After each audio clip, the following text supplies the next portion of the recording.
for joining us on the platform today. My name is Chugulola Lamide. I'm founder of the Girls Lunch, and I'm married with two lovely daughters. The platform is created to mentor and to guide the young ones to fulfill their destiny.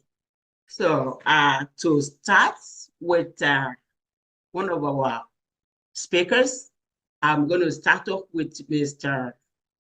Pastor Wally. Thank you. Thank you very much. Thank you, Ma, for inviting me. Thank you, everybody, for being a part of this.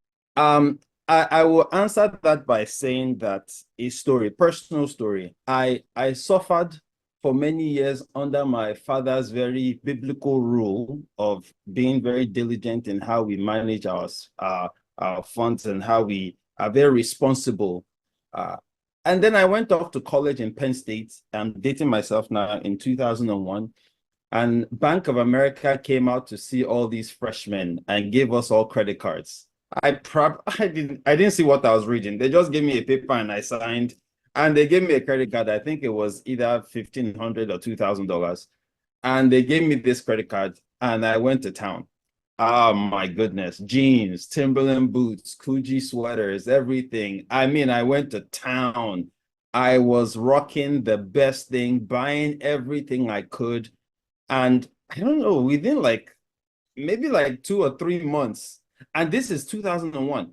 2000, I don't know how much, if I look at the $2,000 back then is now maybe, I don't know, $4,000, I'm guessing. And I blew that money. And from that time that I blew that money, it probably hindered me maybe the next 7 or 8 years, around 7 or 8 years, between trying to pay the money back, between trying to repair my credit, between trying to get another credit card, between trying to rebuild the confidence and sort of organize my financial desk.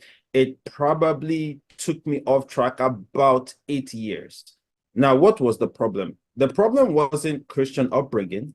The problem wasn't the availability of money. The problem wasn't the availability of opportunities. The problem wasn't that nobody was giving me a credit card. The problem was I just didn't have the upfront education. The problem was I didn't have the upfront examples. The problem was nobody brought my attention to what was important early on.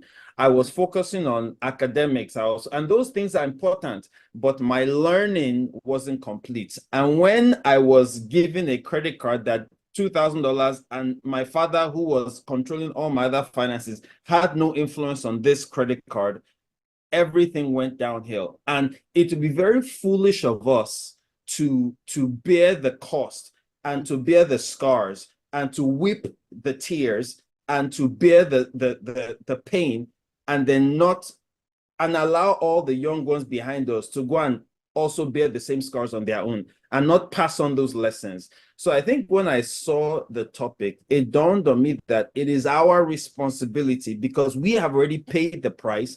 It is almost criminal of us to now see young ones and have those young ones now go and pay the price again. There's no need for us to go on the cross of Calvary, because Jesus has gone on the cross of Calvary. So now he is sharing his inheritance with us. Now we now have a responsibility to share what we have learned and to make it very relevant, right? Because credit card companies are waiting for all these young ones, right? All these opportunities are waiting. If you think of the prodigal son, the world is waiting to consume those who don't have the knowledge. And I couldn't think of a better way to spend my Saturday afternoon by coming to lend my knowledge to help somebody so they don't have to waste 8+ years like I did.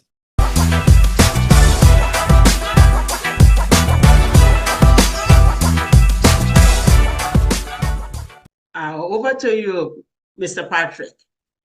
When you see the flyer, what comes to your mind?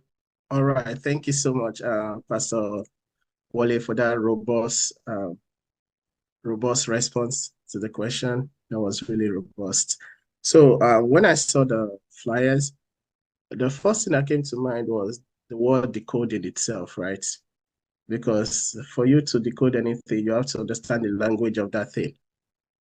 So I'm like, okay, we're talking about trying to understand the language of savings and investment. So personally, the subject of money was never taught in school. So most of us, we learned it at home. And growing up in a home that my dad worked in the healthcare and my mom was a teacher in primary school. So basically, the subject of money was never taught. So I had to learn from friends. And fortunate to have some friends that they came from a wealthy background and they just spend lavishly. So I thought that was how you spend, just like Pastor Wale has said.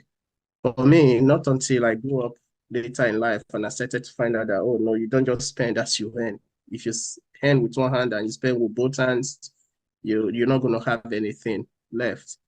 So immediately I saw that topic, I was like, okay, this is a very good topic. And when I saw the values of Views Launch, and I'm like, okay, this will be something that will be very good for us to educate the younger ones and even ourselves, because we have to continue to learn. We have to educate the younger ones and ourselves, the language of savings, and then moving it away from the language of savings, then we'll go into the language of investments. And if we want to add to rates, we'll not talk about protection and taxes. Because most of us on this call, we are from the African diaspora community. Back home, there's nothing like protection and taxes. So we have to also include that because savings investment comes with taxes and protection. So we have to include everything. And that's what I've been able to center what my presentation is going to be today. I've been able to center it around those 4 elements. And those are what I'll be talking about. Thank you.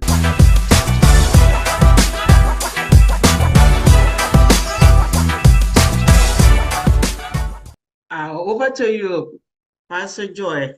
So what do you want to tell the young adult about where to put their money when you see the flyer?